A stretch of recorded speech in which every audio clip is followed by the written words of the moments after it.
तो अगर आपने डीपीपी नहीं की है तो 14th क्वेश्चन तो ये मैं क्लास में करा चुकी हूँ, स्टिल मैं दोबारा कराऊंगी कि मेरे को रिवाइज करने का कोई बहाना तो चाहिए।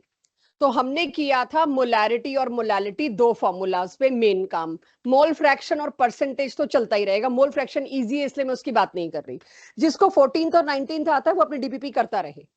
तो क्वेश्चन बातें नहीं करनी लेकिन लड़कियों, बिल्कुल नहीं। क्वेश्चन 14th कह रहा है कोई एक सैंपल आपको दिया 37% of HCl, right, 37% HCl, but साथ में लिखा है बाय मास। बाय मास का मतलब क्या है? W/W। आगे बैठ जाओ एक जना यहाँ पे, और एक जना कहाँ बैठेगा? बाकी एक को तो शायद पीछे ही जाना पड़ेगा, आगे जगह नहीं है। और एनीवेज, तो 30% HCl W/W आपको एक सोल्यूशन दी है। बाय मास का मतलब क्या? मैं आगे का क्वेश्चन अभी पढ़ भी नहीं रही, आप ही लोगों से पूछूंगी। तो जिन्होंने भी नहीं की डीपीपी, मैं उनका ध्यान यही चाहूंगी, इससे थोड़ा और सपोर्ट हो जाएगा। ये जो परसेंटेज लिखा होता है बाद में, ये होता है जो बाद में W लिखा है उसके लिए। और ये जो 37 लिखा होता है पहले, ये होता है जो पहले लिखा है उसके लिए। पहले कौन लिखा होता है? सोल्यूट, बाद में क्या लिखा होता है? सोल्यूशन। तो और ये सारा बाय मास है, और सोल्यूट क्या है? जिसका नाम लिखा है HCl। यानी 37 ग्राम HCl मौजूद है किसमें?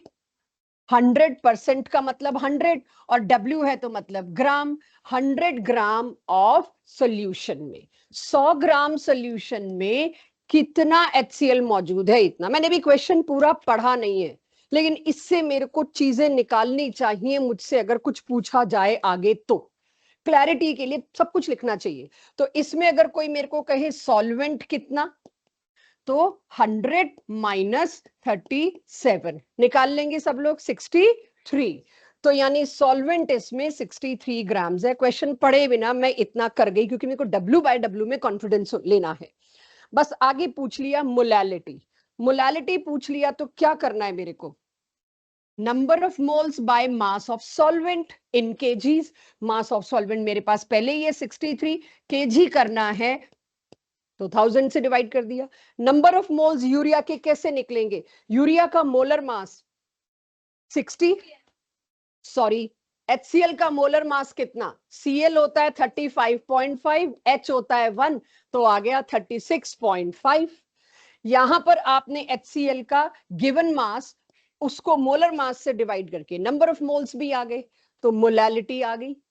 तो आप परसेंटेज को देख के, W/V को देख के पहले टेंशन में मत आ जाया करो, सीधे आप ये देखा करो क्या पूछा है, और उसके बाद परसेंटेज को कन्वर्ट करो जैसे हम कोशिश करते हैं। तो ये तो था 14th क्वेश्चन। ऐसा ही एक और मेरे से डाउट पूछा जा रहा है, जो मैं बता दूं। अभी किसी ने मेरे को कहा है 19th कराओ, बहुत ही अच्छा क्वेश्चन है। और अगर आप देखें पास्ट ईयर जेई में ये क्वेश्चन सबसे ज्यादा आए हैं, सबसे, और इजी क्वेश्चंस माने जाते हैं। तो क्वेश्चन नंबर 19 में देखो बच्चों क्या है, ये भी काफी आसान है, सबसे लास्ट में दे रखा है, इसका मतलब मुश्किल नहीं है। क्या पूछा है आपसे? मोलैलिटी। पहला काम मैं मोलैलिटी का फॉर्मूला लिखूंगी, which is number of moles by mass of solvent in KGs. अगर आपको ये भी याद हो गया ना सुनते ही फॉर्मूला आना, इसे भी छोटा मत मानिएगा। डीपीपी नहीं भी हुई, पहली बार कह रही हूं मैं ये बात, वरना मेरे को बुरा लगता है डीपीपी नहीं हुई हो। डीपीपी नहीं भी हुई तो भी अगर आपको ये याद हो गया तो क्लास तो अटेंटिवली लगाई हुई है, डीपीपी भी हो जाएगी उम्मीद करते हैं। Number of moles by mass of solvent in KGs, मेरे को किसी चीज में मोलैलिटी पूछ ली। किसकी पूछी है मोलैलिटी? 1.2 molar H2SO4 solution. ये मेरे लिए भी बहुत इंपॉर्टेंट क्वेश्चन है। If I see my 12th class के क्वेश्चंस देखूं तो मेरे लिए ये भी बहुत इंपॉर्टेंट है। डेंसिटी दे रखी है 1.4 ग्राम पर ml। अब सोचो, मैंने क्वेश्चन से 3 चीजें यहां रख दी, मेरे हिसाब से एक बार आप सुनना इसको अच्छे से और फिर करना, चाहे हो भी गया हो तो भी सुनना। मेरे को नंबर ऑफ मोल्स चाहिए, मेरे को mass of solvent in KG चाहिए, कुछ नहीं दिख रहा मेरे को दे रखा है इनमें से। मुझे सिर्फ एक चीज दे रखी है, मोलैरिटी, ऑफ कोर्स डेंसिटी। लेकिन अगर आपने पिछली क्लास में ये समझ लिया मोलैरिटी का मतलब क्या है, we actually gained something. Molarity का मतलब क्या है? अगर एक डब्बे पे लिखा है H2SO4 के, इसका मतलब इसके अंदर 1.2 मोलर सॉल्यूशन है। यानी अगर इस सॉल्यूशन का 1 लीटर कहीं पे आप डाल रहे हो तो उसमें कितने सल्फ्यूरिक एसिड के मोल्स हैं? 1.2 मोल्स। शायला अगर आधा लीटर डाल रही हूं तो परफेक्ट। यानी अगर ये डब्बा 500 ml का मेरी लैब में पड़ा है, लेकिन लिखा क्या है इसके ऊपर? 1.2 मोलर। इसका मतलब ये नहीं है इसमें 1.2 मोल है ना। अगर ये 1 लीटर सॉल्यूशन कहीं डालूंगी मैं तो 1.2 मोल्स जाएंगे, आधा लीटर डालूंगी तो 0.6। अगर आपने मोलैरिटी की जो पिछली मैंने डीपीपी दी नहीं भी की, वो 12th में फिर करनी पड़ेगी आपको, नहीं भी ढंग से कर पाए तो भी ये कॉन्सेप्ट ले लिया तो 12th में आप पढ़ोगे नहीं, 12th में याद आ जाएगा आपको। ये कॉन्सेप्ट 12th के लिए बहुत काम आना, इस साल तो नहीं आना। कि अगर आपको 500 ml सॉल्यूशन दी है तो आप निकाल सको उसमें कितने ml कितने मोल्स गए, जैसे 0.6। तो यानी क्या मैं ये कह सकती हूं इस क्वेश्चन में मुझे यहां पर ये मिल गया 1.2 moles of sulphuric acid are present in 1 litre solution. बच्चों मोलैरिटी दी है तो सब कुछ दे दिया, फिर तो नंबर ऑफ मोल्स भी दे दिया, वॉल्यूम भी दे दिया। तो मोलैरिटी देने का मतलब एवरीथिंग इज गिवन, तभी क्वेश्चन आधी लाइन का बना। तो यानी सोल्यूट के मोल्स तो आ गए, फिर मोलैलिटी का न्यूमरेटर तो आ गया, बिना मोलर मास वगैरह के चक्कर में गए। अब क्या करना है मेरे को? नीचे सॉल्वेंट का चाहिए और तुम्हें सॉल्यूशन का वॉल्यूम दिया है, डेंसिटी का सहारा लेना पड़ेगा। तो डेंसिटी क्या होती है? Mass by volume.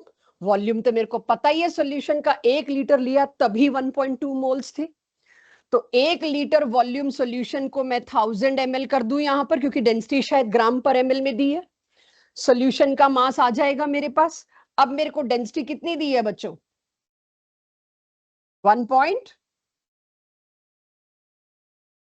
1.4, सॉरी, तो 1.4 ग्राम दी है बच्चों। तो मास कितना आया? किसका मास? सॉल्यूशन का। गलती आप लोग इसी में कर रहे हैं कि ये सॉल्यूशन का वॉल्यूम है और ये सॉल्यूशन का ही मास है। तो मेरे पास मास ऑफ सॉल्यूशन इमीडिएटली 1000 को 1.4 से मल्टीप्लाई किया तो क्या आ गया? 1400 ग्राम्स। सॉल्यूशन का मास अगर 1400 ग्राम है, मुझे पता ये 2 हिस्सों से बना है, सोल्यूट प्लस सॉल्वेंट। मेरा इंटरेस्ट इसमें है क्योंकि मोलैलिटी का डिनोमिनेटर ढूंढ रही हूं। तो सॉल्वेंट का मास मैं कैसे निकालूंगी? सॉल्यूशन के मास में से सोल्यूट इक्वेट ही तो करना है एक तरह से इसको।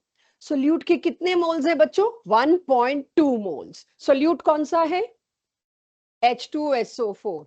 H2SO4 का मोलर मास कितना होता है? 98। एक मोल होता तो 98 ग्राम्स। यहां कितने मोल हैं?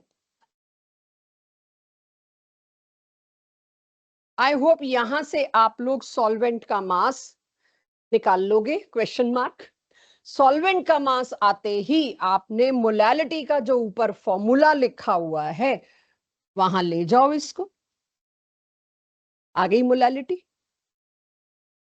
तो ये क्वेश्चन सिर्फ हम पढ़ के डरते हैं, और ये डर मेरे लिए नया नहीं है, बच्चों में एक बार आता है।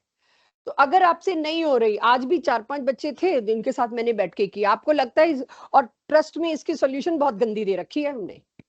अगर इनके क्वेश्चन की सॉल्यूशन देख लो तो जो आता जाता है वो भी जाएगा तुम्हारा। वो किताबी सॉल्यूशंस है जो दिए जाते हैं, ये ऐसे है जैसे हम बात कर रहे हैं कि ये दिया है, ये दिया है, ये पुट कर दो।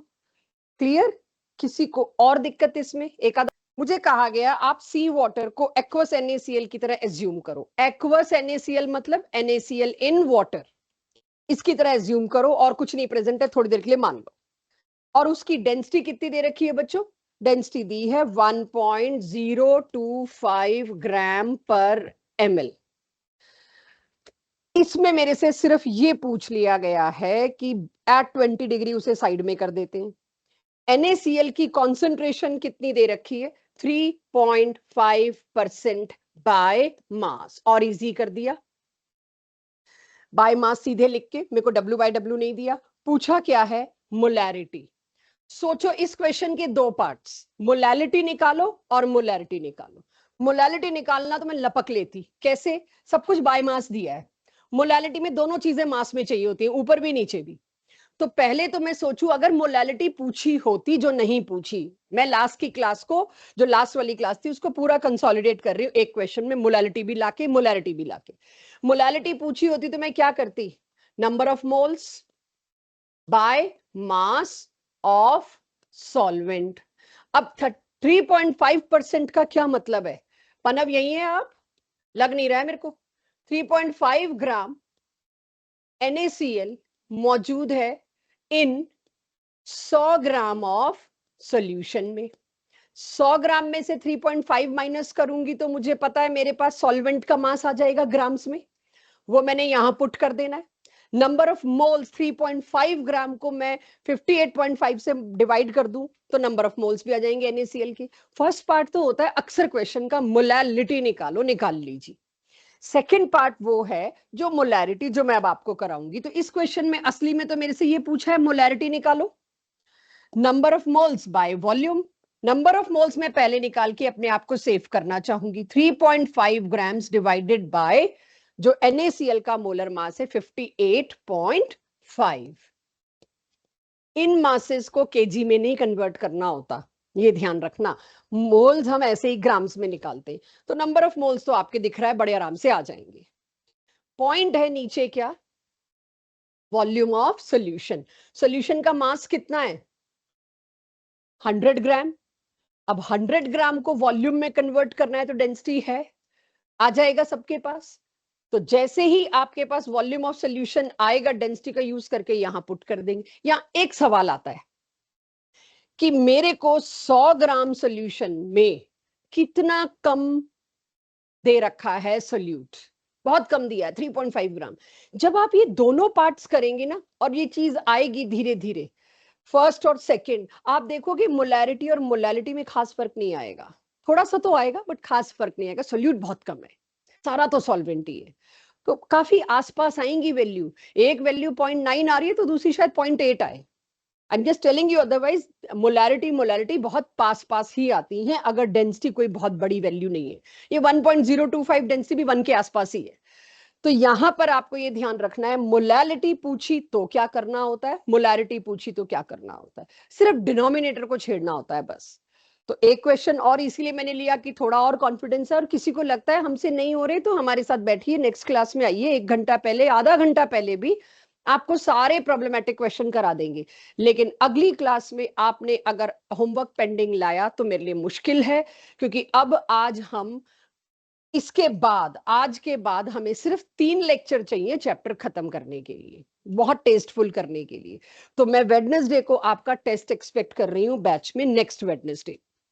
डोंट कम विद संडे को फला फिर कोई टेस्ट है, मंडे को फला कुछ है, नहीं, क्योंकि आपके स्कूल के यूनिट टेस्ट की चिट्ठी भी आ गई होगी या आने वाली होगी, 1-2 दिन की बात है। चलो स्कूल में जब भी आए, मैं उसके लिए नहीं इतना रोक रही आपको, ना कह रही। वेडनेसडे को इस क्लास में आप टेस्ट एक्सपेक्ट करिए, या मंडे को, ऐसा भी कर सकते हैं क्योंकि न्यूमेरिकल चैप्टर है। मंडे को हम सिर्फ स्कूल बेस्ड सब्जेक्टिव लें और वेडनेसडे को हम ऑब्जेक्टिव लें, ताकि आपको 2 दिन मिल जाएं, एक खराब हो तो दूसरा अच्छा हो, दोनों ही एक साथ खराब ना हो जाए एक कॉन्सेप्ट की वजह से। तो we can plan in this way also, कि मंडे को आपको सिर्फ स्कूल लेवल का करना है और वेडनेसडे को आपको सिर्फ ऑब्जेक्टिव करना है, ठीक है। तो Monday and Wednesday mentally prepared रहिए, 2 टुकड़ों में ही लेंगे, डिपेंड करता है मंडे वेडनेसडे की वेडनेसडे फ्राइडे। बट अब चैप्टर एंड की तरफ है, टेस्ट के लिए मेंटली प्रिपेयर रहेंगे आप लोग, राइट। चलें आज के टॉपिक पे। अब आज के टॉपिक में आप पिछली क्लास को, पिछले संडे आपके साथ कुछ हुआ कुछ नहीं हुआ, सैटरडे कुछ हुआ कुछ नहीं हुआ, उसको सबको पीछे रख के आज बिल्कुल फ्रेश टॉपिक से आइए। वेरी इजी टॉपिक, अगर सोल्यूशन मिक्स की जाती है, what happens to molarity. Molarity का क्या होता है अगर सोल्यूशन मिक्स की जाती है। आगे की जितनी भी साइंस या केमिस्ट्री है उसमें आपको मोलैरिटी को ही लेके जाना है, बाकी चीजों को नहीं। I know ppm is still pending, थोड़ा सा ये कर लूं उसके बाद बीच में लूंगी पीपीएम। पीपीएम आज ही करा के भेजना है मैंने, सिर्फ पीपीएम और नॉर्मेलिटी रह गया है, वो आज ही मतलब इनिशिएट तो करना है, पीपीएम खत्म करेंगे। अगर 2 सॉल्यूशन मिक्स कर दी जाएं तो क्या होता है। सबसे पहला एग्जांपल मैं आपके घर से लेती हूँ। आपके घर में किसी ना किसी जूस का कॉन्सेंट्रेट आता होगा, अगर जैसे एक बहुत कॉमन कॉन्सेंट्रेट है इस बेल्ट में यूज होने वाला रूह अफ़ज़ा।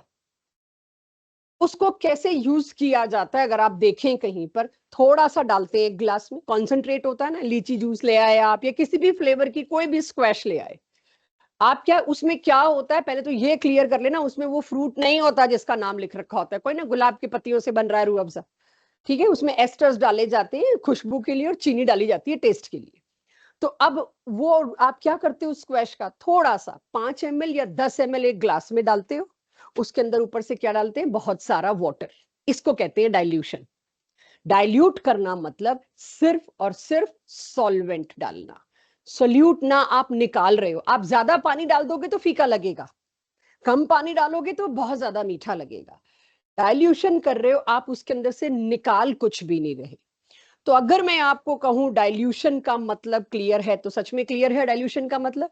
तो यही बात जो हम रूह अफ़ज़ा के लिए लगा रहे हैं, यही बात अब हम एसिड और बेस की सॉल्यूशंस के लिए लगाएंगे। बस मान लीजिए मैंने आपको जो सॉल्यूशन एक डब्बे में दी, वो दी है 2 मोलर HCl, लेकिन सॉल्यूशन कितनी है 250 ml। तो इसका मतलब क्या है, 250 ml सॉल्यूशन दे रही हूं, ऊपर से स्टिकर चिपका के 2 मोलर है जी। इसका मतलब ये अगर 2 मोलर, मोलैरिटी इसकी क्या है, अगर तुम 1 लीटर दोगे तो 2 मोल्स जाएंगे। मोलैरिटी देने का मतलब है if you are going to use its 1 litre, it means you are using its 2 moles. और अगर आप इसका 250 ml यूज कर रहे हो 1/4, तो 2 मोल्स का 1/4 गया।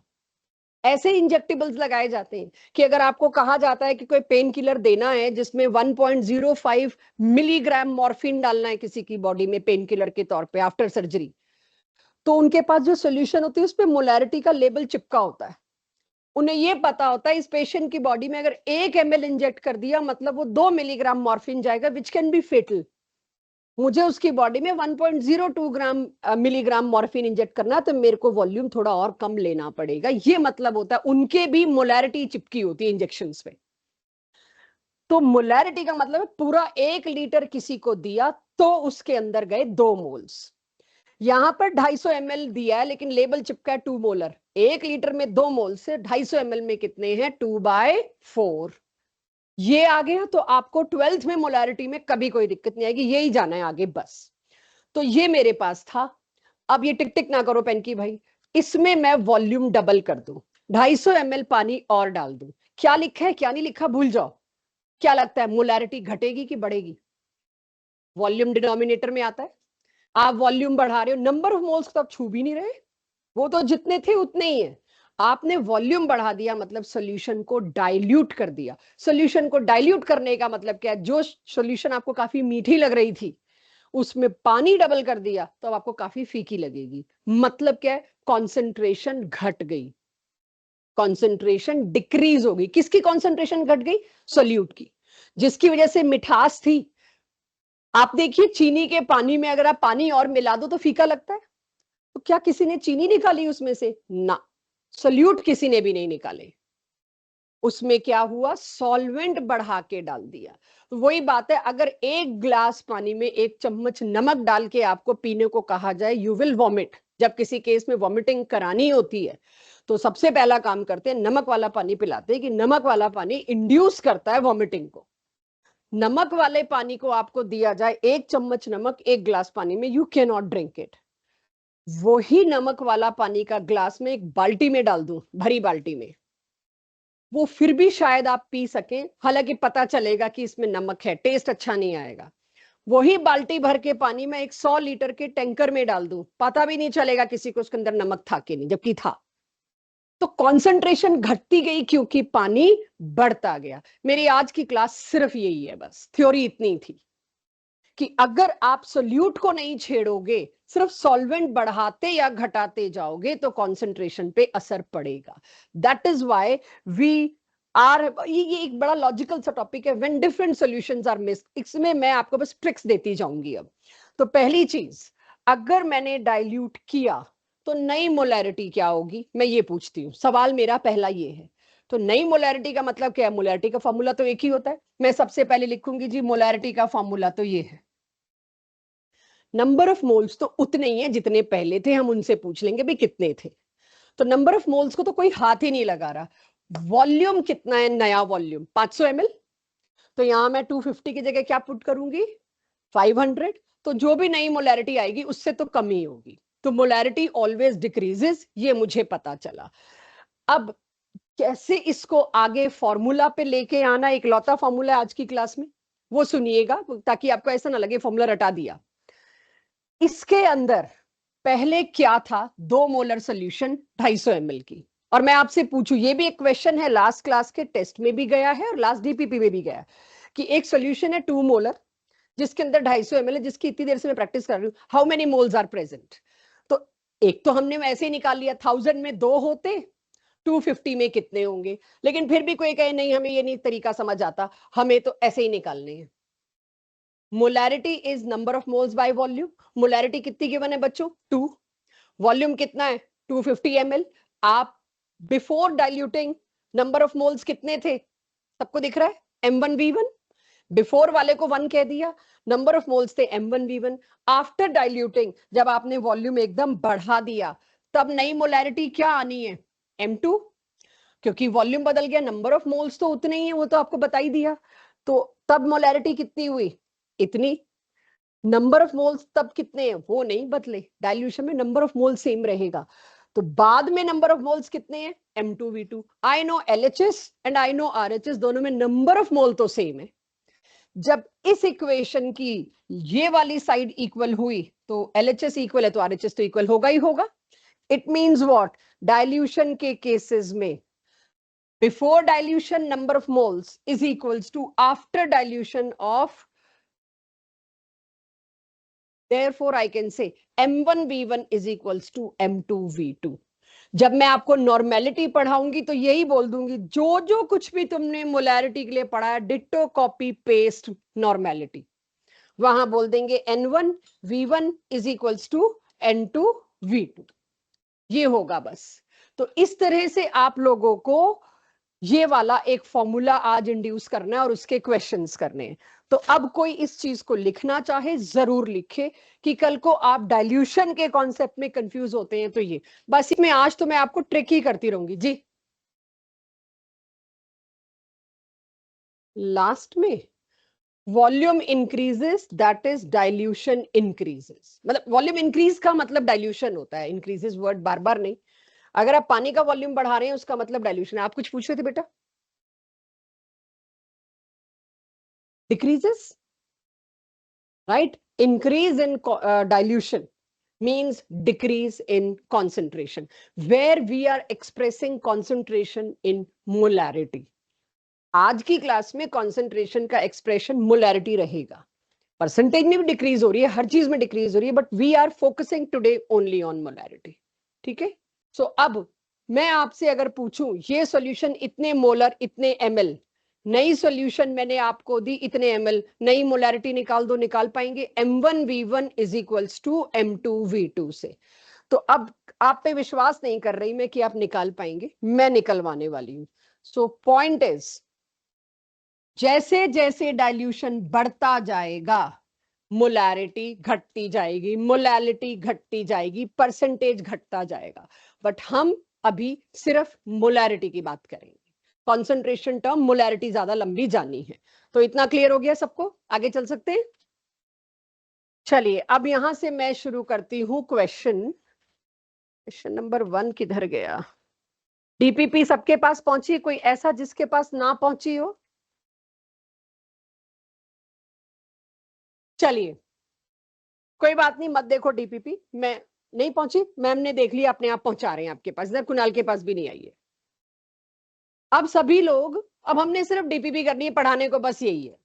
अगर मेरी आज की डीपीपी जल्दी खत्म होगी, जो मुझे डाउट है जल्दी खत्म होगी, मैं आपके साथ एक टॉपिक लूंगी नॉर्मेलिटी, जो ओनली फॉर कंपटीशन है, not for even 12th basic NCERT, या मतलब पीपीएम और नॉर्मेलिटी को लेना चाहूंगी एंड में जितना टाइम बचेगा, फिर अगली क्लास में उसको कंटिन्यू करेंगे, बट पहले इस स्टफ पे आते हैं।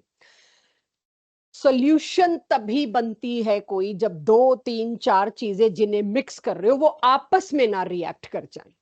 तो जो यहां से क्वेरी आई थी जब मैं जवाब दे रही थी, तब ये पता था कि आगे मेरे को लेना है 2 या 3 नॉन रिएक्टिव चीजें ही मिलके सॉल्यूशन बनाती, लेकिन मैंने केस 1 क्या लिया है वो कुछ और है। अब लिखने पे मत जाओ, पहले सुन लो। राइट, केस 1 कैटेगरी 1 में ले रही हूं, जब दो अलग अलग सॉल्यूशन मिक्स की जाए। आपने हेडिंग देखा आज का क्या है, 2 डिफरेंट सॉल्यूशंस आर मिक्स्ड। अब एक ग्लास में मैं वो वाला स्क्वैश लाती हूँ जिसके अंदर पानी बहुत कम है, स्क्वैश बहुत ज्यादा है, बहुत मीठा, आप नहीं पी सकते, हाईली कॉन्सेंट्रेटेड। और दूसरे ग्लास में लाती हूँ उसी का स्क्वैश की एक और सॉल्यूशन जिसमें स्क्वैश तो बहुत कम है लेकिन पानी बहुत ज्यादा है, बहुत फीका। ये दोनों क्योंकि सेम ही चीजें हैं, इन दोनों को एक बड़े बर्तन में मिक्स कर दूं, आपस में रिएक्ट नहीं करेंगे। लेकिन मुझे पता है जिसकी मोलैरिटी या जिसकी मिठास ज्यादा थी, मिक्स करने के बाद उसकी कम हो जाएगी, और जिसकी मिठास कम थी शायद उसकी ज्यादा हो जाए, यानी दोनों की मोलैरिटी बदलेगी। तो अब आपके पास है, अगर कोई भी दो नॉन रिएक्टिव चीजों को, सॉल्यूशंस को आप मिक्स कर दो तो डाइल्यूशन में तो मेरे को मिल गया क्या होगा, मिक्स कर दो तो उसको समझिए। चाहे तो मैं 2 एसिड्स लाके मिक्स कर दूं, 2 एसिड आपस में कभी रिएक्ट नहीं करते। 3 बेसिस मिक्स कर दूं, कभी रिएक्ट नहीं करते। 2 सॉल्ट्स उठा के मिक्स कर दूं, कभी रिएक्ट नहीं करती। हाँ, एसिड के साथ बेस मिक्स कर दूं तो अलग केमिस्ट्री शुरू हो जाएगी। लेकिन जो दो सॉल्यूशन आपस में एक दूसरे को बिल्कुल हाथ नहीं लगाती, कोई रिएक्शन नहीं होता, उनको मिक्स करें तो क्या होता है, पहले अंडरस्टैंड करेंगे उसके बाद लिखेंगे। राइट, तो ये न्यूमेरिकल्स हैं, डीपीपी 5 जो आपके पास पहुंची है, उसका क्वेश्चन नंबर 1 सब्जेक्टिव का, सभी लोग पढ़िए क्या लिखा है।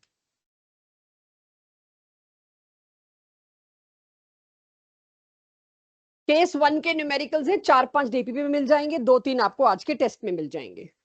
ये केस 1 है कि अगर दो ऐसी सॉल्यूशन मिक्स किए जाएं जिनका आपस में एक दूसरे से लेना देना ही कुछ नहीं है।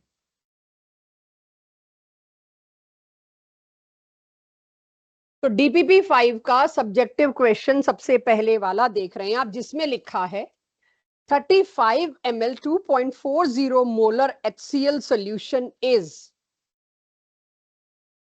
ये क्यों मैंने, ये तो फर्स्ट क्वेश्चन लेने का तो इस कैटेगरी में लॉजिक ही नहीं था, ले लेते हैं चलो। 35 ml of 2.40 molar HCl solution is mixed with water। Diluted with water कह लो या मिक्स्ड विद वाटर कह लो, फर्स्ट क्वेश्चन इस केस में आता नहीं है, बहुत ज्यादा टिपिकल हो गया, बट करते हैं फिर भी। हम तब तक वाटर ऐड करते रहे जब तक नई मोलैरिटी 0.30 मोलर नहीं हो गई। आप देख रहे हैं मोलैरिटी घटी है, 2.4 से कहां पहुंचा दी मैंने, 0.3। आपसे पूछा कितना वॉल्यूम ऐड किया गया। ये क्वेश्चन अभी जब हमने 12th वालों को दिया था, ये डीपीपी, ये दोनों डीपीपी कॉमन है 11th 12th की, ये क्वेश्चन काफी बच्चों ने गलत किया, जबकि +1 में बेवकूफियां कर चुके हैं। तो एक बार सुनिएगा क्या गलती होती है। हमें पता है before M1 into V1, before number of moles कितने थे, पुरानी मोलैरिटी इंटू पुराना volume, M1 V1 is equals to जो बाद में रिजल्ट आ रहा है, नई मोलैरिटी इंटू नया वॉल्यूम। मुझे कहा है पुरानी मोलैरिटी थी 2.4 और पुराना वॉल्यूम कितना था 35 ml, इज इक्वल्स टू नई मोलैरिटी कितनी रखी है 0.30 इंटू नया वॉल्यूम, जरा निकाल के बताना।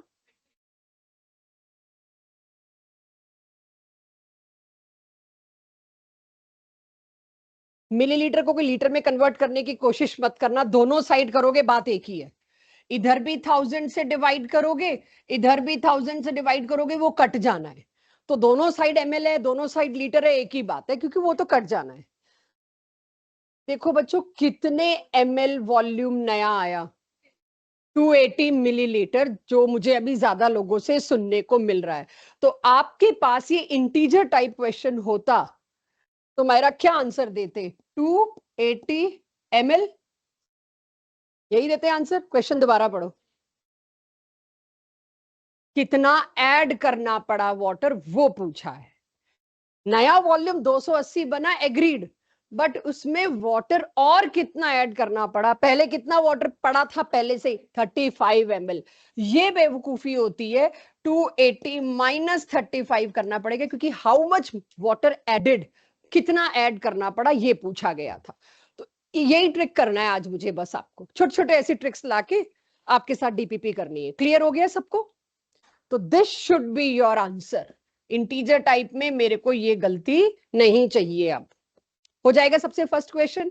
तो फर्स्ट क्वेश्चन में तो सिर्फ ये बताया, क्वेश्चन ध्यान से पढ़ना कितना जरूरी होगा। अब कह सकती हूँ दोनों कौन सा आपस में रिएक्ट कर रहे थे, ये भी वाटर की सॉल्यूशन थी, ये भी वाटर की थी, तो कैटेगरी 1 में मैंने जबरदस्ती इसको डाल दिया। लेकिन अब हम प्रॉपरली फर्स्ट कैटेगरी जो ऊपर रखी है वो क्वेश्चन करते हैं, डीपीपी। इसी डीपीपी का सेकंड क्वेश्चन है, पढ़ने की जरूरत नहीं, क्वेश्चन मैंने यहाँ लिखा हुआ है, इधर आ जाओ सब लोग। बहुत ही सिंपल लैंग्वेज में बात करते हैं। इस क्वेश्चन में कहा गया है 3 मोलर HCl सॉल्यूशन को अगर 500 ml 7 मोलर HCl सॉल्यूशन में ऐड किया, दो ऐसी सॉल्यूशन दोनों ही HCl की थी, दोनों को मिक्स कर दो तो नई सॉल्यूशन जो बनेगी उसकी मोलैरिटी। आप लोगों को अगर मैं कहूं, एक सॉल्यूशन है जो पहले वाली दिस, इस सॉल्यूशन में जितने मोल HCl के, दूसरी सॉल्यूशन में जितने मोल HCl के, दोनों को मिक्स करके जो नई सॉल्यूशन बनेगी उसमें नॉर्मल एल्जेब्रिक सम ही तो आएगा। तो यानी मैं ये कह सकती हूं पहले कंटेनर में जो सॉल्यूशन थी उसको दूसरे कंटेनर की सॉल्यूशन के साथ जब मिक्स किया गया तो आखिरी कंटेनर जो था उसमें मोलैरिटी, उसके बारे में बात पूछी हुई है इसके अंदर। तो मैं क्वेश्चन पढ़ूं उससे पहले मुझे ये पता होना चाहिए number of moles of first container plus number of moles of second container when mixed together is equal to number of moles of third container. First container में नंबर ऑफ मोल्स कितने थे? M1 V1। सेकेंड कंटेनर में कितने थे?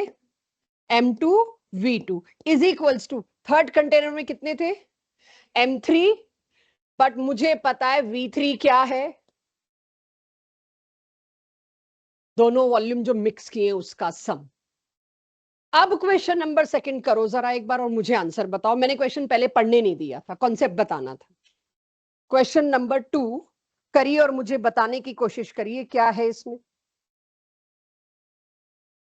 3 molar HCl solution का volume मांगा है, कितना डालूं? कितना? 1250 millilitre. I am waiting for other answer. Summer देना कोशिश करना बेटा आंसर की। अब मैंने 2 सॉल्यूशन डाली, मैं 3 सॉल्यूशन डाल दूंगी तो क्या एल्जेब्रिक सम करते जाओगे आप लोग? 3 एसिड डाल दूं, 4 सॉल्ट दे दूं, 5 बेस दे दूं एक साथ, तो M1 V1 plus M2 V2 plus M3 V3 plus M4 V4 यही चलता रहेगा और कॉन्सेप्ट आ जाएगा। पवित्र हुआ क्वेश्चन सॉल्व? में वेट कर रही हूँ बेटा। पहले कंटेनर की मोलैरिटी 3 और उसका वॉल्यूम वो ही पूछा है मुझसे एक्चुअली।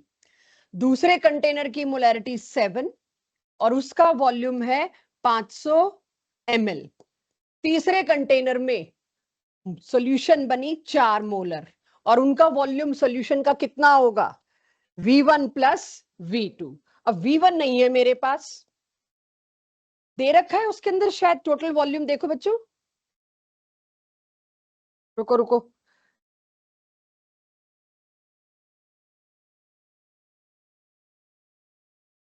हाँ नहीं नहीं, आपको V1 प्लस V2 ही करना पड़ेगा। करो इसको solve and I am waiting. मतलब आप V2 को तो सच 500 लिख लो ना, मैं क्यों ऐसे लिख रही हूँ? 1500 आ रहा है आंसर, यहां से तो कुछ और आया था थोड़ी देर पहले।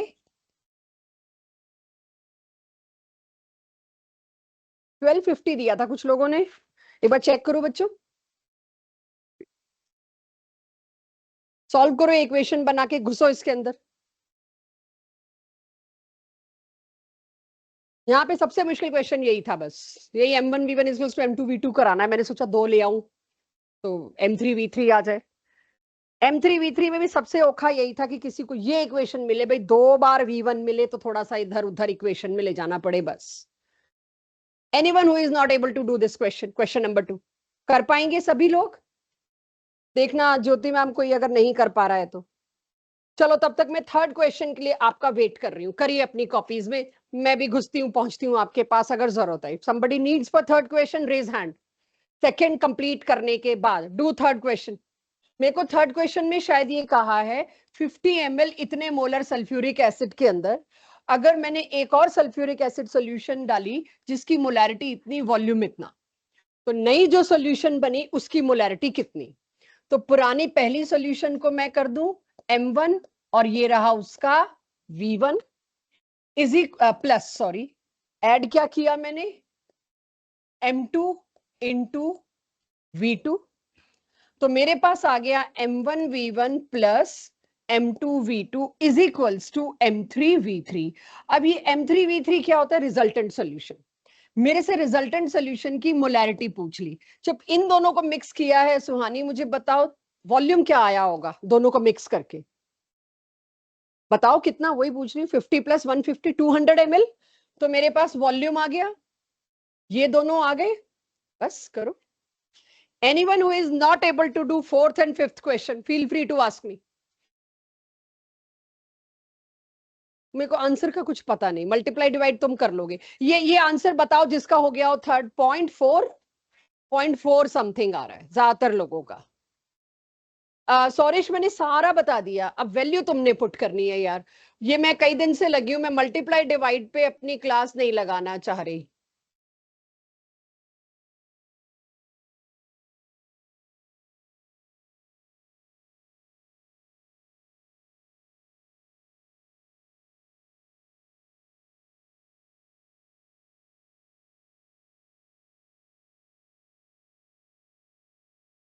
लो सौरेश, मैंने यहाँ पे और प्रॉपर वैल्यू पुट कर दी, तुम्हें लगे तो तुम देख सकते हो तुमने कहीं वैल्यू पुट करने में गलती तो नहीं करी।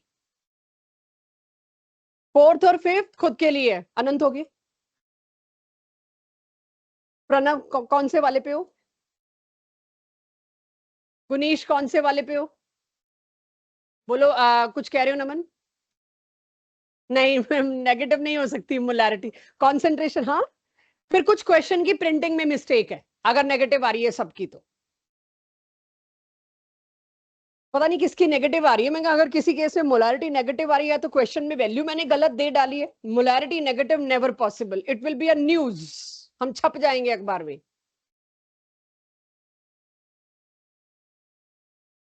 कौन से क्वेश्चन में ऐसा लग रहा है नमन? फोर्थ में कि फिफ्थ में?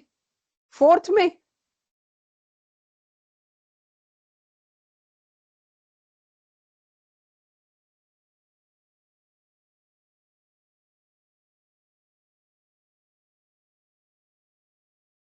150 ml of 0.15 molar NaCl solution is added to another solution जो 200 ml है और उसकी मोलैरिटी है 0.20 मोलर।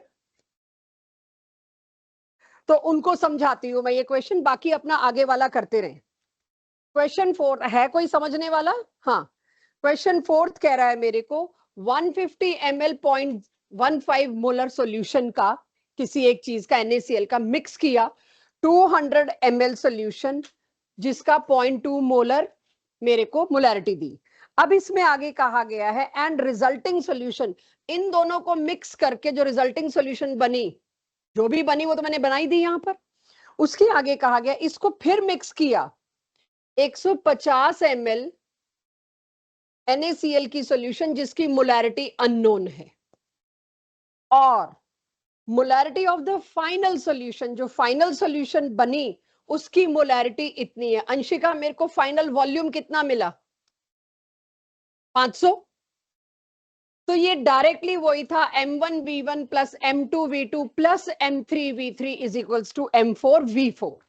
बस थोड़ा सा आपको समझने के लिए लैंग्वेज टफ दे दी और कुछ नहीं। क्लियर हो गया फोर्थ?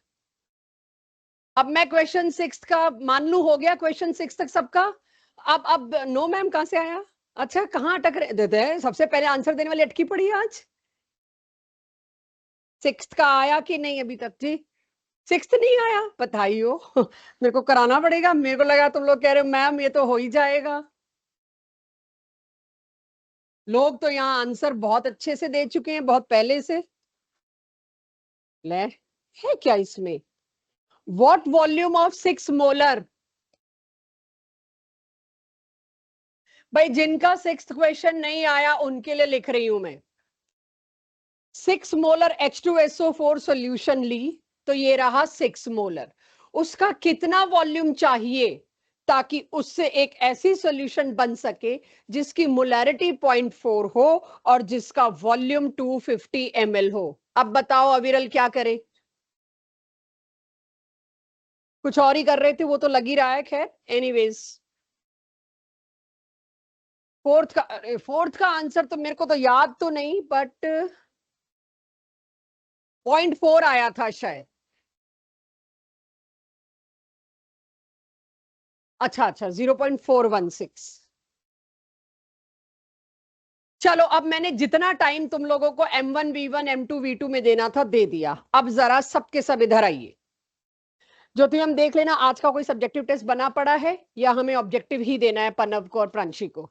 ठीक है, सिया को बना हुआ है एक, अच्छा बना लो। एनसीईआरटी में देख लो जो क्वेश्चंस है जी, मेरे को जरूर दिखा देना एक बार। अब ये 7th क्वेश्चन अगेन मैंने एक बार डाल दिया, उसका इस डीपीपी से कोई लेना देना नहीं था। देखते जानते बूझते हुए डाला है, क्योंकि डेंसिटी में हमेशा हम अटकते, तो एक और मौका मिल जाए मेरे को डेंसिटी को दोबारा देखने का। तो अब आप क्वेश्चन 7th पूरा यहीं पर देख रहे हो, डीपीपी में नहीं, छोड़ दो अपना pen pencil. Density of methanol is इतने केजी लीटर। इसमें क्या चीज अट्रैक्टिव है? डेंसिटी अब तक आपको ग्राम पर एमएल में देते थे, आज हमने केजी पर लीटर में दे दिया। लास्ट क्लास में हम ये पंगा नहीं ले सकते थे, बट अब हमने ले लिया। What is the volume needed for making 2.5 liter of its इतने मोलर सोल्यूशन? मैंने नीचे क्या कर रखा है क्या नहीं कर रखा वो बाद में सोचेंगे, जब सोल्यूशन दिखता है तो दिमाग चलना बंद होता है। मेरे को सिंपल देखना है क्वेश्चन में क्या कहा है। मोलैरिटी के बारे में बात की, मुझे कहा गया कितना वॉल्यूम, यानी वॉल्यूम निकालना है बनाने के लिए इतने लीटर सोल्यूशन। तो वॉल्यूम मतलब मेरे को वॉल्यूम नीडेड, जो मेरे को फाइनल सॉल्यूशन बनानी है उसकी मोलैरिटी के बारे में मुझे बोल रखा है 0.25 मोलैरिटी हो। नंबर ऑफ मोल्स, बस यहां मामला टाइट हो गया। नंबर ऑफ मोल्स कितने डालूं मैं मीथेनॉल के, ताकि उसका रिजल्टेंट वॉल्यूम 2.5 लीटर आए। तो अगर मैं इस क्वेश्चन की कॉम्प्लिकेशन सोचे बिना चलूं, है भी नहीं कोई भी कॉम्प्लिकेशन, सोच की बात है, एंड लाइन को पकड़ती हूं, what is the volume needed. But किसका वॉल्यूम नीडेड बाद में सोचते। फॉर मेकिंग, यहां से पकड़ो इस क्वेश्चन को। आपको एक सॉल्यूशन बनानी है जिसका वॉल्यूम है, फिर किसका वॉल्यूम निकालने को कह रहे हैं, यहां से समझना क्वेश्चन को। जो सॉल्यूशन तुमको बनानी है उसकी मोलैरिटी भी गिवन है, उसका वॉल्यूम भी गिवन है। मोलैरिटी कितनी गिवन है उसकी? 0.25, और उसका नंबर ऑफ मोल्स नहीं गिवन, वो बात अलग है।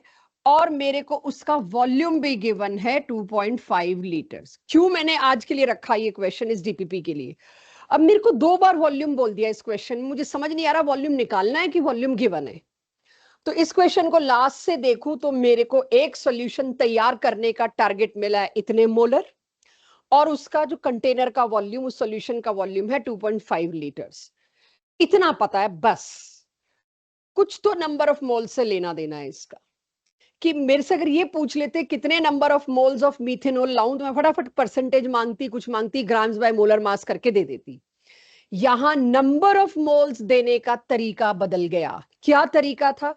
हमारे पास लैब में एक कंटेनर में पहले से ही एक सॉल्यूशन मौजूद है, जिसके ऊपर लिखा हुआ है 0.793 kg पर लीटर मीथेनॉल की। इसमें से कितना वॉल्यूम पे पिट आउट करूं अगली एक कंटेनर में, जिसके अंदर मेरे को स्टिकर क्या चिपकाना है? 0.25 मोलर, और इस डब्बे का वॉल्यूम है 2.5 लीटर। मेरे को बाकी जगह पे ट्रांसपोर्ट करना है, यानी यहां से कितना वॉल्यूम निकाल के इसके अंदर डालूं। अब ये जो दे रखा है मुझे, ये क्या दे रखा है? 0.793 kg इन 1 लीटर। डेंसिटी को ऐसे खोल के रख दूं, पूरा 1 लीटर उड़ेल दिया ना मैंने इसके अंदर, इतने किलो मीथेनॉल। अब आप बताइए आपको मीथेनॉल के कितने नंबर ऑफ मोल्स चाहिए? निकल जाएगा, इतने मोल्स ही तो चाहिए। इतने मोल्स किसके? मीथेनॉल के। कितने बता रहे हो आप लोग? 0.625 मोल्स ही तो चाहिए थे। मीथेनॉल का मोलर मास 32। तो अगर मेरे को इतने मोल्स चाहिए, मतलब इतने ग्राम्स चाहिए। पूरी सॉल्यूशन 1 लीटर में इतने किलो था। तो इस 0.793 का आप मुझे बताइए 0.793 किलोग्राम को ग्राम में कर दूं, पॉइंट हटा के अपनी आसानी के लिए, यानी 1 लीटर पूरा उड़ेल देती तो 793 ग्राम जाता। मुझे कितने ग्राम चाहिए? निकल जाएगा कितने ग्राम चाहिए? जितने 20,000 नहीं, 20 पॉइंट समथिंग, तो 20 ग्राम चाहिए। पूरा 1 लीटर वॉल्यूम डालते तो 793 ग्राम जाता। 793 ग्राम चाहिए होता तो तुमने पूरा 1 लीटर डालना था। अब तुम्हें अप्रोक्सीमेटली 20 ग्राम चाहिए, तो कितना डालोगे 1 लीटर में से? कुछ मिलीलीटर। ये है वो क्वेश्चन। अब इसको मैंने रफली आपको कॉन्सेप्ट समझाया, यानी कि मेरे को नंबर ऑफ मोल्स का तरीका अलग मिल गया। एक सॉल्यूशन जिसमें कि इतने किलोग्राम 1 लीटर में दे रखा था, उससे कितना वॉल्यूम उठा के इस डब्बे में डालूं 2.5 लीटर पानी में, ताकि मेरी नई सॉल्यूशन तैयार हो। इस डायग्राम से पहले समझिए, करिए, थोड़ा टुकड़ा नहीं हो तो फिर मैं नीचे का सॉल्यूशन दिखाऊं। पहले इस डायग्राम से इमेजिन करिए, कहां अटके हो मुझे बताइए।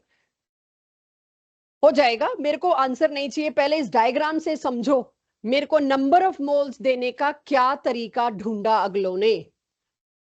मैंने नंबर ऑफ मोल्स ही निकाले, यहां पर मोल्स निकालने के बाद निकाल लिया मेरे को कितने ग्राम मीथेनॉल चाहिए। फिर मैं इस कंटेनर के पास गई, भाई मेरे को इतने ग्राम चाहिए, तो मैं पूरा ले जाऊं तो 793 ग्राम्स होगा, बट पूरा नहीं डाल सकती क्योंकि मेरे को 793 ग्राम नहीं चाहिए, मेरे को 20 ग्राम चाहिए। 20 ग्राम चाहिए तो इसमें से कितना वॉल्यूम निकलेगा? पूरा सुंदर तरीके से सॉल्व किया, नीचे है, दैट इज बुकिश। इसे समझ लो पहले कि क्या किया है। कहोगे दोबारा समझा दूंगी नए डायग्राम से, नई स्लाइड से। एक बार कॉन्सेप्ट बिठाओ। ये क्वेश्चन स्कूल पेपर्स का है। मोल कॉन्सेप्ट के पूरे चैप्टर में देखोगे ऑब्जेक्टिव बहुत आसान है, सब्जेक्टिव बहुत मुश्किल है।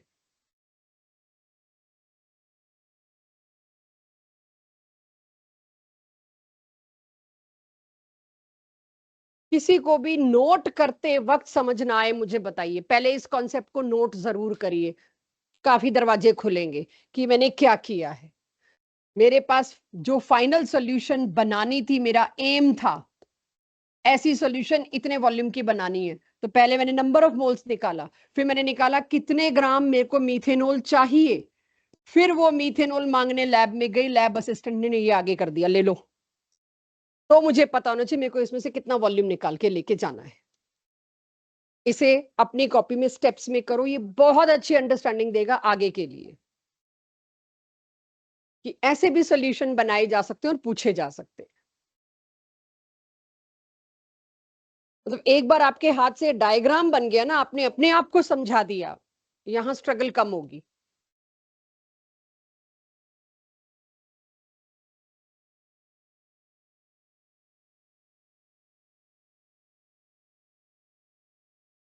जो लैब में सॉल्यूशंस पड़ी होती है उनको कहते हैं स्टॉक सॉल्यूशन। हाँ जी, कुछ पूछ रहे हो ध्रुव? स्क्रॉल कर दूं? अगर किसी को वापस समझना है तो लो जी, स्क्रॉल किए पार्ट से समझो, मैं वापस समझाती हूँ। मेरे को कहा गया है बस क्वेश्चन उल्टा पढ़ना है, यहाँ पे हमेशा क्वेश्चन उल्टा पढ़ना चाहिए। क्या पूछा है पहले उसकी बात करती हूँ हमेशा मैं। तो क्वेश्चन में कह रखा है डेंसिटी एक मीथेनॉल सॉल्यूशन की इतनी है, मेरे लैब में पड़ी है स्टॉक सॉल्यूशन अलमारी में बंद, मुझे उसमें से कितना वॉल्यूम निकाल के लाना है ताकि नई सॉल्यूशन जो मैं बना रही हूँ 2.5 लीटर की, उसमें 0.25 मोलर सॉल्यूशन बन जानी चाहिए मीथेनॉल की। तो उसके लिए मेरा टारगेट, जहां से मेरा क्वेश्चन शुरू हो रहा है, this what I need to make, I need to make a solution of 2.5 liters having this molarity, means मेरे पास मोलैरिटी इतनी है, वॉल्यूम इतना है। First thing I know, I need to make a solution जिसमें number of moles of methanol कितने हो, वो मेरे पास इंफॉर्मेशन आ गई। वो आप लोगों ने मेरे कराए बिना, सिंपल है, मल्टीप्लाई करके मुझे बता दिया कि इट मींस आई नीड इतने मोल्स, सॉरी आई नीड इतने मोल्स ऑफ मीथेनॉल। इतने मोल्स ऑफ मीथेनॉल का मतलब क्या होता है, कितने ग्राम्स? तो वो यहां मैंने कर ही रखा है, अप्रोक्सीमेटली 20 ग्राम। मुझे अप्रोक्सीमेटली 20 ग्राम निकालना है उस बड़े कंटेनर में से। अब आप सोच के देखिए, वो कंटेनर जिसमें वॉल्यूम है, मैं इसको तोल थोड़ी सकती हूँ ग्राम में, मैं 20 ग्राम मीथेनॉल इसमें से कैसे निकालूं? तो मुझे बता रखा है इस क्वेश्चन में कि डेंसिटी क्या है, 0.793 किलोग्राम है 1 लीटर का। मतलब आपको मैंने पहले ही बताया था, आप अगर एक देसी घी का डब्बा लाते हैं उसके ऊपर लिखा होता है 1 लीटर, लेकिन 1 लीटर के साथ लिखा होता है 0.982 kg, मतलब ये पूरा 1 किलो नहीं है। तो आप वो 1 लीटर घी किसी चीज में पूरा डालते हैं तो इसका मतलब है 982 ग्राम्स डाला है, 1 लीटर का मतलब 982 ग्राम्स है। वही चीज यहां लिखी है। बातें नहीं, बातें नहीं, बातें नहीं। मुझे ये कहा गया इस कंटेनर में से, ये इतना तो नहीं चाहिए आपको 0.793 kg, आपको 20 ग्राम चाहिए। इस कंटेनर में पूरा 1 लीटर उठा लेते तो इतने ग्राम आ जाता, आपको सिर्फ 20 ग्राम चाहिए। कितना उठाओगे? तो यूनिटरी मेथड, 793 ग्राम चाहिए होता तो पूरा 1 लीटर उठाती, 1000 ml, लेकिन अभी कितना चाहिए? 20 ग्राम। कितना उठाऊंगी? That is my answer. Clear? अब आप इसको जैसे मर्जी नोट करना चाहे, this is neat and clean method. ऊपर मैंने लैब के पॉइंट ऑफ व्यू से डायग्रामेटिकली बता दिया आपको। नोटेड। क्वेश्चन 7th आपकी डीपीपी में है। ये क्वेश्चन डाउट सेशन में स्टाफ से समझने में हेजिटेट करिएगा, ये जब भी समझिएगा मेरे से ही समझिएगा। इसको मैं ज्यादा इजी करके आपको बता रही हूं, तो don't go to anybody else, मेरे साथ ही समझिएगा। अगर दोबारा भी समझना पड़ा तो आंसर जो है मर्जी देख लो कितना आ रहा है। टू अभी जो बीच के छोड़े में ला रही हूँ बहुत ज्यादा इजी है, वो वही M1 V1 M2 V2 ही चल रहा है। अब आ जाइए केस 2, पहले समझेंगे फिर नीचे वाला क्वेश्चन करेंगे। ये सभी को करना है, राइट? केस 2 क्या है? जब दो ऐसे सॉल्यूशन आप मिक्स कर दो जिनमें आपस में रिएक्शन होता हो तो क्या करेंगे? तो यहां थोड़ा सा लेवल अप जिसको मैं कहती हूँ वो ये लेवल अप शुरू हो गया। इसकी डिटेलिंग एनसीईआरटी में चैप्टर नंबर 6 में आएगी, जिसका नाम है 7, सॉरी, इक्विलिब्रियम।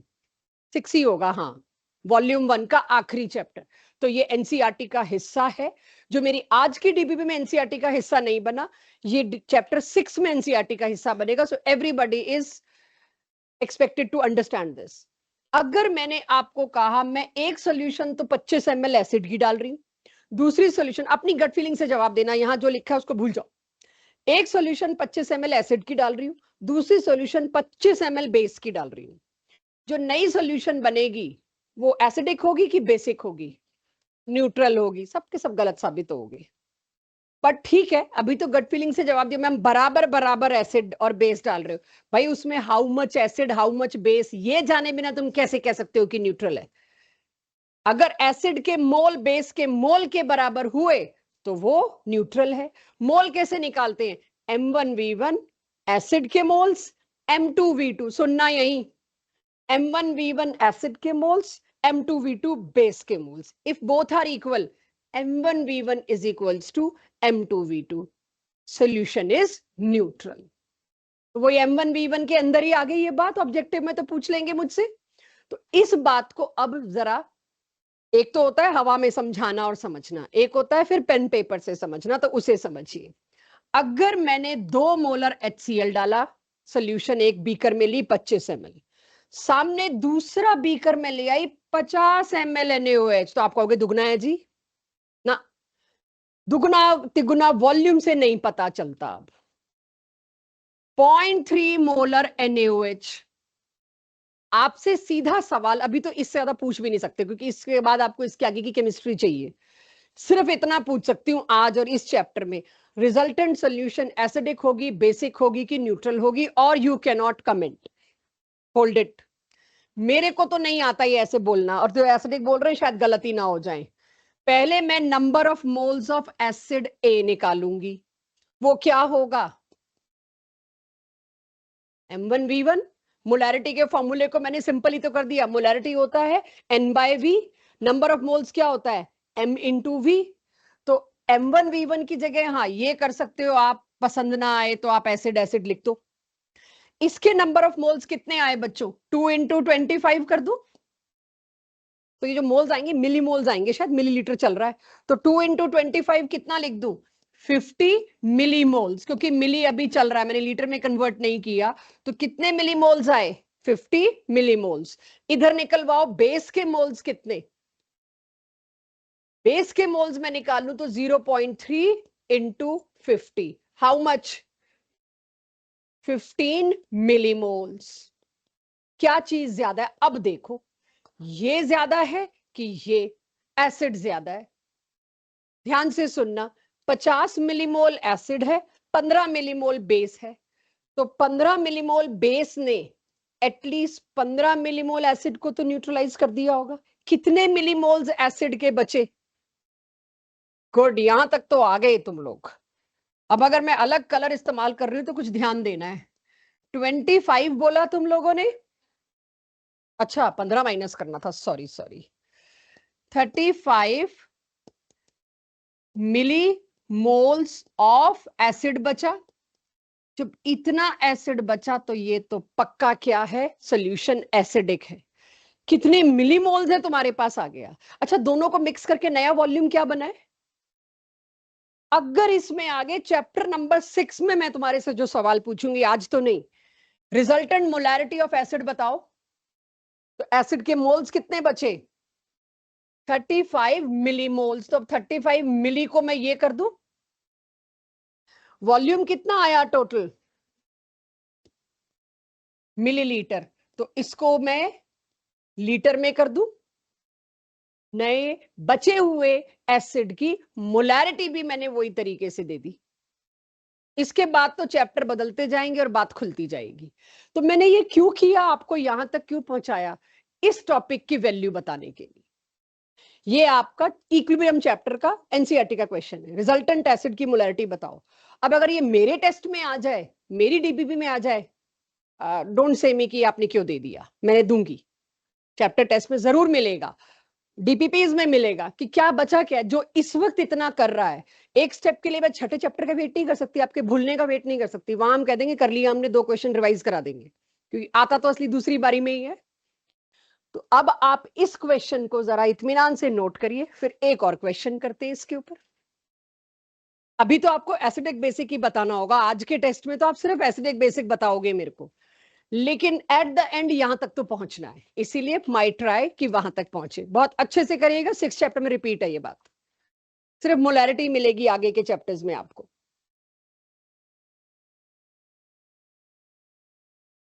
और जिसका ये हो जाए, नीचे क्वेश्चन लिखा हुआ है आपकी डीपीपी का ही है कुछ, ये शायद, पता नहीं, देखूं मैं एक बार।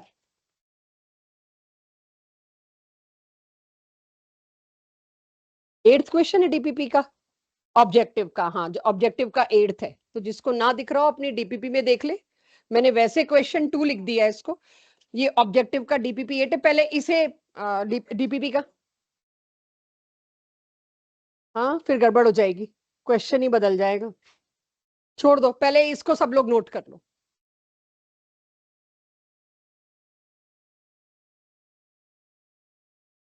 कंप्लीटली न्यूट्रलाइज होने के लिए एसिड के मोल्स और बेस के मोल्स बराबर होने चाहिए। एसिड के मिलीमोल्स और बेस के मिलीमोल्स बराबर होने चाहिए। मैं थोड़ा क्लियर लिख देती हूँ, आप शायद दूर से दिख नहीं रहा। जरूरी नहीं है आपको इसके लिए पेन भी उठाना पड़े। दोनों के मोल्स बराबर यहीं से करना शुरू कर दिया करो। ये कितने मिली मोल्स हुए? 2। यहां कितने चाहिए? 2 ही मिली मोल्स चाहिए, और वो भी 0.2 दे रखा है, तो 20 ml। जब दोनों की मोलैरिटी बराबर है तो दोनों का वॉल्यूम बराबर है। एक ट्रिक कर सकती हूँ आप लोगों को, हो मेंटली प्रिपेयर्ड, एक ट्रिक के लिए पेन छोड़ दो, एक ट्रिक करती हूँ आपको। सोल्यूशन एसिडिक, बेसिक के न्यूट्रल, पेन नहीं उठेगा किसी का।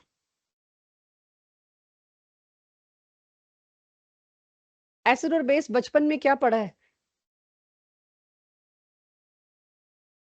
एसिड और बेस इसी की वजह से है ना। ध्यान से देखो, ट्रिक है। अगर number of moles of OH ion is equal to number of moles of H ion, तभी कंप्लीट न्यूट्रलाइज होता है। न्यूट्रल, बेसिक नहीं है तो न्यूट्रल तो होगा ही। किसके कारण?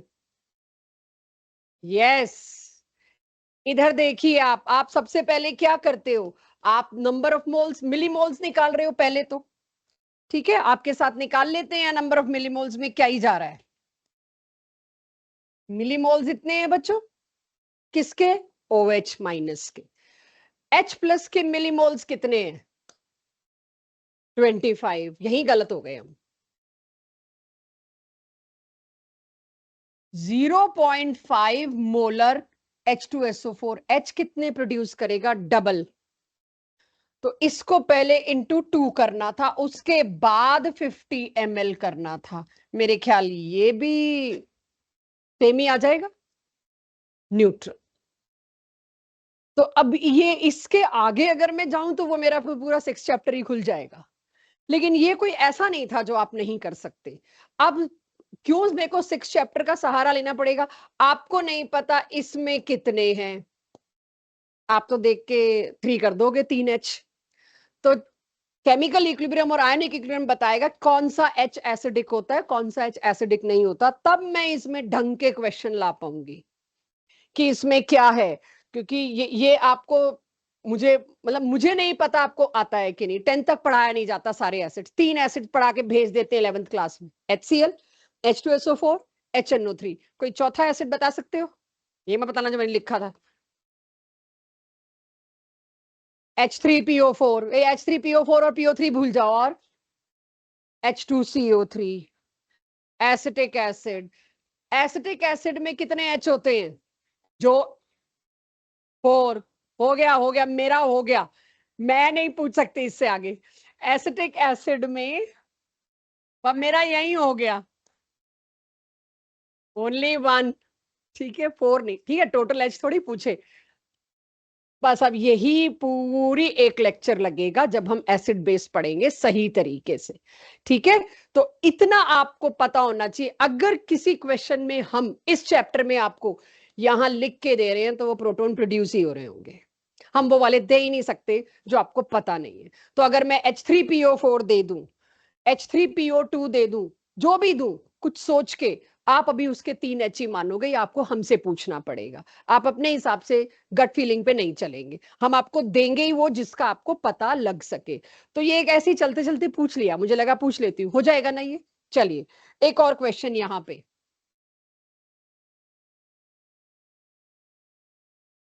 हाँ मुझे लग रहा है वही है, पर थोड़ा सा कुछ हिला डुला दिया। अच्छा, एक ही बात है, अब यहाँ पे आपको पता होना चाहिए ये तीनों एसिडिक हैं कि नहीं। किसी को पता है ये क्या है, तीनों एसिडिक हैं कि नहीं, मैं बता देती हूँ। जो भी HO के साथ जुड़े होते हैं वो सारे एसिडिक होते हैं।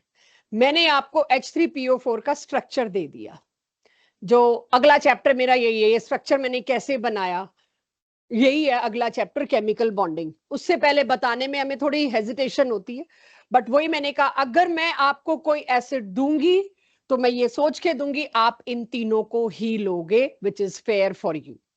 जस्ट फॉर योर नॉलेज, हर वो H एसिडिक हो सकता है जो O के साथ जुड़ा, रेदर होता है। तो फिर तो सेम ही हो जाती बात। अब कर रही है, इस क्वेश्चन को जवाब दीजिए मुझे, ये भी बिना पेन उठाए वाला है, एसिडिक होगा कि बेसिक होगा। नहीं, volume of 0.1 molar aqueous KOH required, इसका M1V1 नंबर ऑफ मिलीमोल्स दे देगा। जो क्वेश्चन आप पढ़ेंगे, इसको कंप्लीटली न्यूट्रलाइज करने के लिए कितना वॉल्यूम KOH का लाऊं जिसकी मोलैरिटी इतनी है, क्वेश्चन ये है। तो यहां पर मिलीमोल्स कितने हैं, पहले तो यहाँ 20 इंटू 0.1 कर दूं, 2 ml, सॉरी 2, और 3 है तो कितने, 6 मिलीमोल्स। किसी को लग रहा है मैं शॉर्टकट में चल रही हूं, समझ नहीं आ रहा, मुझे बताएं। H3PO4 में H के मिलीमोल्स कितने हैं, 6। चेक कर लो एक बार। ज्योति मैम इतना लंबा कैसे क्लास के बीच में, हाँ तो मेरे से बात हो तो गई है, 4 बजे जाओ, टेस्ट देना है, ओके। आपको ऑब्जेक्टिव देना होता है, सब्जेक्टिव, तो सब्जेक्टिव टेस्ट लो, इसको वहां बिठाओ, यहीं पे करें। क्लास में इतनी लंबी बातचीत, आसपास के 4-5 लोग तो कुछ ना कर पाए ना कुछ। सो आज के बाद ये बिल्कुल नहीं करना किसी ने भी जी। अब यहां पर कितने मिलीमोल्स थे, अगर सिर्फ इसको देखती तो मैं 2, कुल मिला के कितने H है? 3। तो कितने मिलीमोल्स हुए? 6। मुझे KOH के भी 6 मिलीमोल्स चाहिए, राइट? अब KOH के मिलीमोल्स कितने चाहिए? 6। उसकी मोलैरिटी कितनी दे रखी है मेरे को? हालांकि पेन की जरूरत नहीं है, बट हमारा फोकस थोड़ा लूज हो गया बीच में, इसलिए मैं कर रही हूं। वॉल्यूम भी मिलीलीटर में आने देते, ये भी मिली में, ये भी मिली में आ जाएगा वॉल्यूम। इस तरह के क्वेश्चन में पेन की जरूरत नहीं है हमको, राइट? क्लियर है सबको? व्हाट? क्या रिपीट करना है? देखो, पहले एसिड के मिलीमोल्स निकालो। कितने आए एसिड के मिलीमोल्स? 6। उतने ही मिलीमोल्स बेस के होने चाहिए ताकि वो न्यूट्रलाइज हो जाए। हो जाएगा? Anyone else? तो अब आप देखोगे यही यही क्वेश्चन डीपीपी के ऑब्जेक्टिव 8 तक आना पड़ गया मेरे को आज की क्लास में। बचा ही कुछ नहीं है। आप देखिए तो मुश्किल से 10 तो क्वेश्चन होंगे। तो यहां पर मेरी आज का टॉपिक तो खत्म होता है, लेकिन एक टॉपिक हमारा बचा हुआ, मतलब आज के टेस्ट के लिए वी आर इक्विप्ड नाउ। एक चीज हमने लास्ट क्लास से कॉन्सेंट्रेशन टर्म्स में कौन सी छोड़ रखी है? पीपीएम पार्ट्स पर मिलियन। मेरी क्लास मेरे को बताए परसेंटेज क्या होता है? पर 100। और परसेंटेज टर्म लाने की क्या जरूरत पड़ गई थी? अच्छी तो चल रही थी लाइफ उससे पहले। क्यों ले आए परसेंटेज? क्योंकि जब कहीं मुझे ये बताना पड़ता है कि एटमॉस्फेयर में ऑक्सीजन 0.21% है, पॉइंट लिखने के लिए मेरे को सबसे बड़ी दिक्कत ऐसे लिखना पड़ता है। किसी पढ़ने वाले से कॉम्पोजिशन में किसी छोटी सी चीज पे, एक सिलेंडर पे ही अगर मेरे को एलपीजी में भी परसेंटेज हो, ये पॉइंट किसी से मिस हो जाए, दुनिया इधर की उधर हो जाएगी। 0.1 उधर चला जाए, 0.021 हो जाए, तो मुसीबत हो जाएगी। This is not a right way to express when we start something with 0 point. Common man तक पहुंचते पहुंचते वो लाइफ थ्रेटनिंग हो जाएगी चीज, क्योंकि उसको हैंडल करने वाला कोई साइंटिस्ट नहीं है ना, उसको मैग्नीफाइंग ग्लास है हर चीज पढ़ने को। तो इस प्रॉब्लम को एक्सप्रेस किया गया, एड्रेस किया गया, और इसका तरीका ढूंढा गया, भाई पॉइंट वाली सारी चीजों को तुम ना 100 से इंटू करके दे दिया करो, ताकि उसको 21 ढंग से दिख जाए, भाई 21% ऑक्सीजन एटमॉस्फेयर में है, या इतने परसेंट है, जो जो भी उसको करना है, उसके बाद वो डिसीजन ले सके।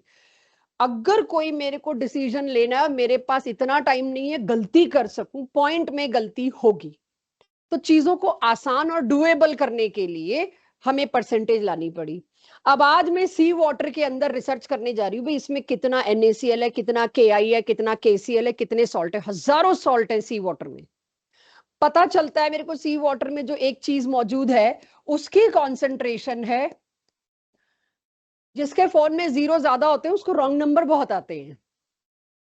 अगर आप देखो कोई फोन नंबर होता है जिसके फोन में पीछे यहां पर 3 0 के बाद 6 है एंड में, कोई भी डायल करने वाला 1 0 एक्स्ट्रा कर जाता है ना, तो उसके रॉन्ग नंबर कहीं और बहुत पहुंचते हैं। तो मेरे फोन के पीछे अगर ज्यादा 0 है तो वो मैं बहुत भुगतती हूँ, अगर है तो। क्योंकि 0 जल्दबाजी में काउंट होने में एक आधा ऊपर नीचे हो जाता है। बैंक अकाउंट के नंबर में भी 0 बहुत गड़बड़ करता है। अब आप बताते हो जी वाटर के अंदर इतना NaCl है सी वाटर में, पहले तो सामने वाला ने 0 में ही उलझ जाएगा। Not a right way to express it. And if it is related to life, if it is related to food, if it is related to medicine, it can lead to too many disadvantages. तो जब कोई चीज remotely present है कि वो percentage में भी आप 0 से नहीं बच पा रहे, तो आपको लाना पड़ा पर मिलियन। तो आज के बाद ये समझिएगा, जिसको परसेंटेज आता है उसको पर मिलियन आता है। अगर मैं कहती हूं कहीं पर भी 21%, जो हम कर ही रहे हैं, इसका मतलब क्या है? 21 पार्ट्स। अब वो ग्राम है, मिलीलीटर है कि काउंटिंग है? 21 पार्ट्स इन टोटल 100 पार्ट्स। 100 में कितने? पर मिलियन में क्या कहूंगी? अगर आज के बाद मैं कहूं 21 ppm, तो पर मिलियन का मतलब क्या है? 21 पार्ट्स।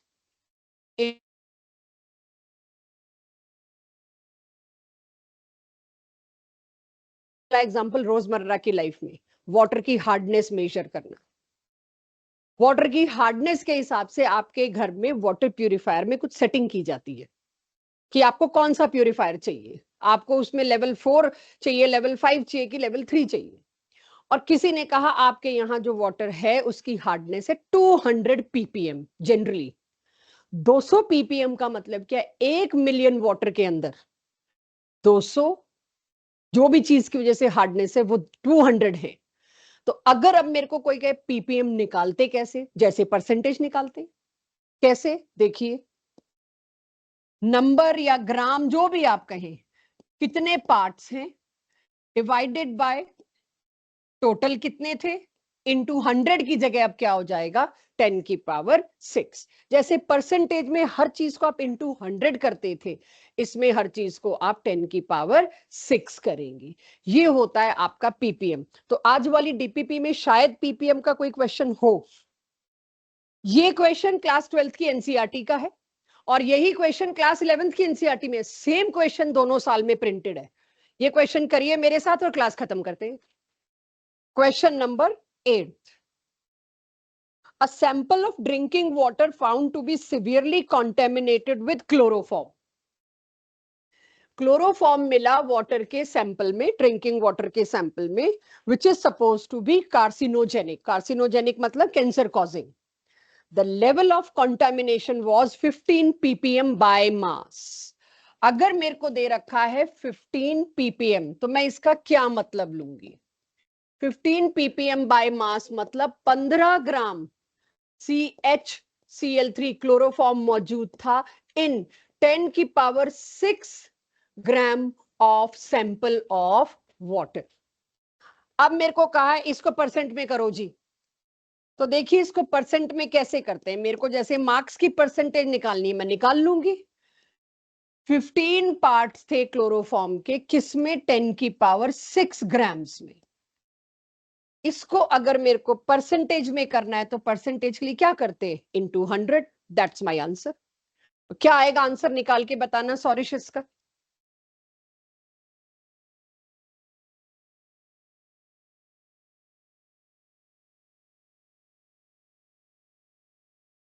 जीरो 0.0015%। पड़ गई मुसीबत कि अगर मेरे को वाटर का सैंपल चेक करने को, और ये बहुत कॉमन प्रॉब्लम है, अगर किसी ने 1 0 कम रिपोर्ट कर दिया, 1 0 ज्यादा रिपोर्ट कर दिया, जो पानी आप तक पहुंच रहा है वो थ्रेटनिंग हो सकता है।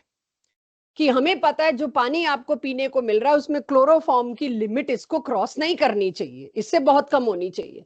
और किसी ने रीडिंग में 1 0 इधर उधर हो गया तो it can be life threatening. इसीलिए मेरे को ऐसी चीजों के लिए पीपीएम लाना पड़ा, बाकी कुछ नहीं। क्लियर है सबको। इसका सेकंड पार्ट क्या है, मोलैलिटी। चलिए इसी की मोलैलिटी निकाल लेते हैं। मोलैलिटी क्या है, number of moles of chloroform. आपको पता है कितने क्लोरोफॉर्म है, 15 ग्राम। और क्लोरोफॉर्म का मोलर मास अगर आपको पता हो, नंबर ऑफ मोल्स तो निकाल लेंगे आप लोग। Wait wait wait, 15 divided by क्या मोलर मास आया इसका, 119.5। Number of moles of chloroform निकाल लेंगे। मास ऑफ सॉल्वेंट क्या है, पूरा 1 मिलियन। इतना पानी लिया आपने तो नीचे क्या होगा, ग्राम्स ही चल रहा है सारा। फिर इसको मैं क्या करूं, केजी में कन्वर्ट। लाओ आंसर लाओ, मोलैलिटी।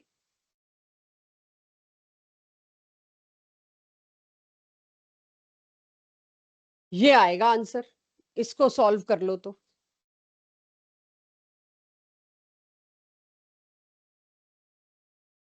हाँ, किसको 200 या 120। हाँ 120 ले लो, चलो इतना मैं मान जाऊंगी, 120 ले लो चलेगा। 0.5 है यस। अच्छा मैंने 0.6 लिख दिया, सॉरी सॉरी।